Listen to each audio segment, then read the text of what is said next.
Hi, Dr. Alex here, and welcome to another one of my weird little videos on computer technology or laptop tech, and in fact, usually Lenovo Thinkpad. I was going to say IBM, but no, I've never gone that far back. Lenovo Thinkpad tech being pushed into usefulness and increasing longevity for as much as I can, for as little money as I can. So this one, as you've probably guessed from the title, you've already seen, this is turning an empty SATA bay/slot into a Wi-Fi card. Now, you might well ask, why on earth would you want to do this? And that's a very sensible question, and I'm not sure I can give a very sensible answer. But I can tell you what happened to get me to this stage, and hopefully that'll make things a little clearer, although why you would want to do this is still perhaps a little bit of an open question. So anyway, how did I get to where we are? How did we get to where we are? How did these laptops end up where they are? As most of you probably know from other videos, the T420 has been my daily driver laptop until recent months, following the incident that drove me to where we are now. Suffice to say, I accidentally broke the Wi-Fi card, or at least partially broke the Wi-Fi card in the T420 to the extent that it could barely pick up signal. Now, this might have been something I could have fixed as simply as changing the Wi-Fi card's aerial cables, but I was in a hurry. I needed the laptop working again quickly because I am and have been producing a lot of videos over the last few months, and I just needed to get some up and running as fast as possible. So I took the T430, which I'd acquired by accident, basically, by some eBayer basically lowballing an offer at me for the price of the laptop plus postage at about £30, and I couldn't resist. But it was sitting there on the side, not really doing anything at that point. But suddenly I needed a laptop that worked, so I took the screen out of the T420, the keyboard off the T420, the hard drive out of the T420, and put it all into the T430.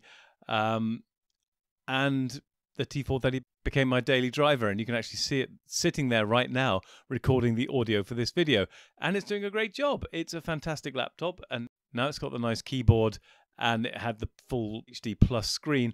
It was everything it ever needed to be. Meanwhile, the T420, poor thing, was sitting there with the T430's keyboard shoved in it and the crapper resolution screen in it, and almost unable to connect to the Wi-Fi.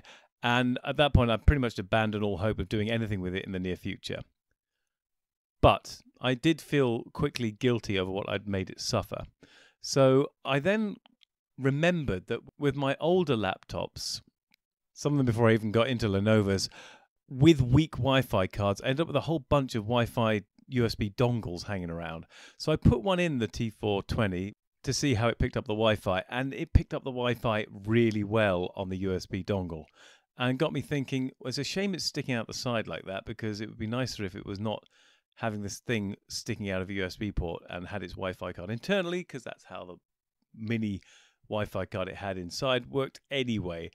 That got me thinking about the now empty SATA bay, because it was running off an M-SATA card in the M-SATA slot, and its big SATA drive had ended up in the T430. So there was this massive void doing nothing inside. I thought, is there some way I can get the Wi-Fi card to be in there? Turns out there is. Whether you want to or not is a question for you, but it does work remarkably well. But anyway, suffice to say, I bought an external hard drive caddy for chump change off eBay, about £5, so I could get a SATA to USB connection going. I got a gender changer for the SATA slot, so it would go from the internals of the external hard drive caddy to the SATA slot inside the T420's SATA bay. And then I think I had to get a USB from the small USB standard up to the big USB standard, so I could then put the USB dongle into that. You'll see the pictures here, all the equipment's laid out, obviously then plugged together. And finally, one of the trickiest bits was sliding the entire array into the big SATA slot on the T420, and then with a knife, carefully nudging it in so it would actually interface with the SATA slot internally. But as you can see, I did it, and I put the SATA slot's cover back on, and you would not know it was there. Except when it runs, and I'll show you that in a second. But amazingly, at this point, it was working with an internal Wi-Fi card where it was never supposed to be in the SATA slot and the SATA bay inside the T420.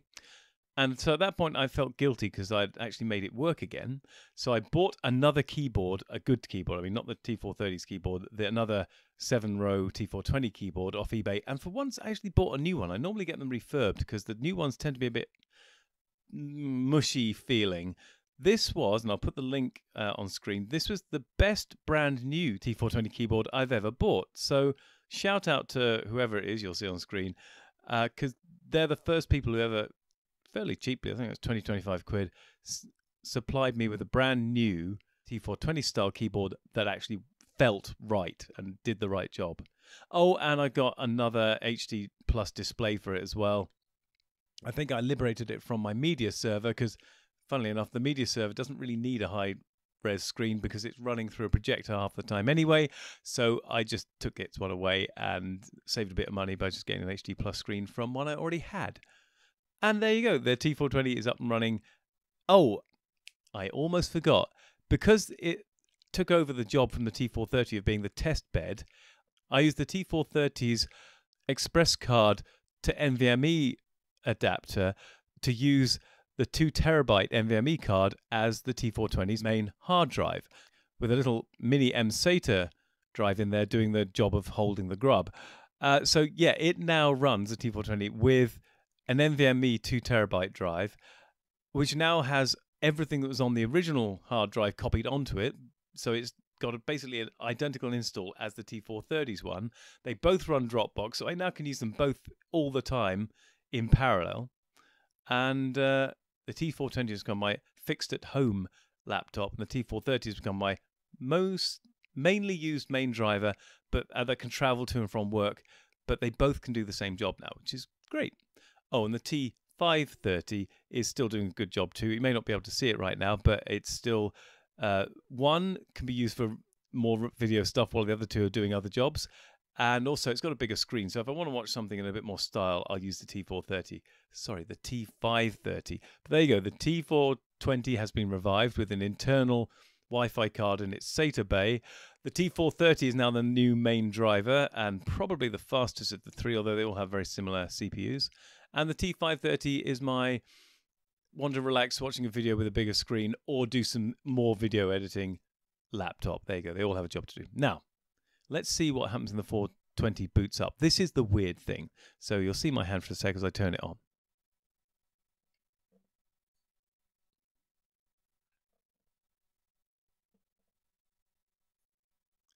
And you'll hear something in a second. So, oh no, this is the weird thing. It knows that there's something in the main SATA bay, the main hard drive bay, and it knows that it's not a hard drive. And so it throws up an error. The error being detection error, main hard drive. The weird thing is, if you run any of these laptops without something in the main SATA bay, but the M-SATA slot filled with the hard drive, it'll run perfectly fine. It doesn't matter if you have nothing there, but if you have something other than hard drive plugged into the SATA bay, it throws up this error. Now, you can quickly press escape to get through it, and it does. A couple of other errors come up, and I'll show you in a sec.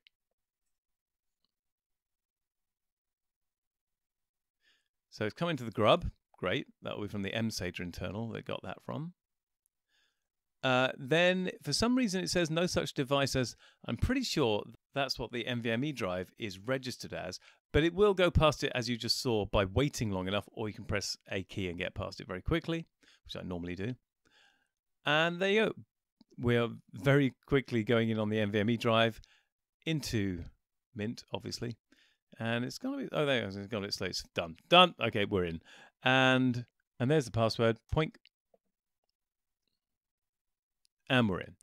So, yeah, it's super fast now with the NVMe in there. Wi-Fi's just come up, and you can see it's got a pretty strong signal on there. So the internal Wi-Fi card in the SATA slot works really well. That's pretty much all I need to say, except, is that it? Yeah, well, you've seen how I did it. You've seen it works.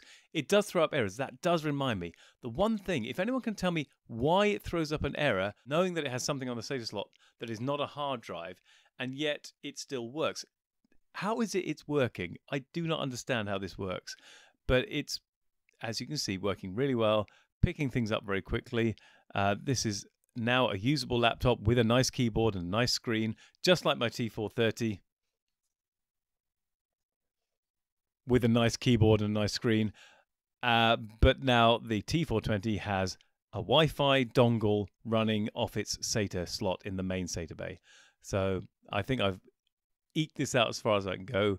Any comments on how it's doing it, why it's doing it in the main SATA bay would be appreciated. If you know how to get rid of that first error, that'd be appreciated too. But I can just press a key twice, enter, when it first turns on, and it just remembers that and goes straight through anyway. But there you go. It's possible. If you wanted to run a Wi-Fi dongle as your Wi-Fi card inside the thing in its SATA bay, that's how you do it. Thank you for watching. I hope this was useful or in some weird way entertaining. And until the next video, to all my watchers, listeners and viewers, take care.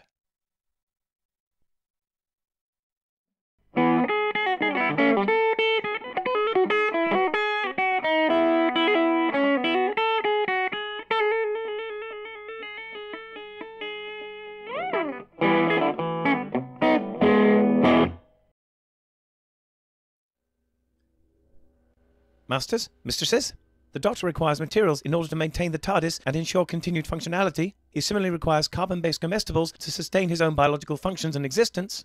Master would never say this, but he requires aid beyond that supplied by this unit in order to acquire these.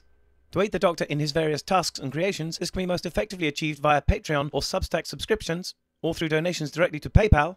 Or if you desire physical goods in return for your contributions, written accounts of my travels with the Doctor are also available on Amazon. Links are in the description below. Thank you, masters, mistresses.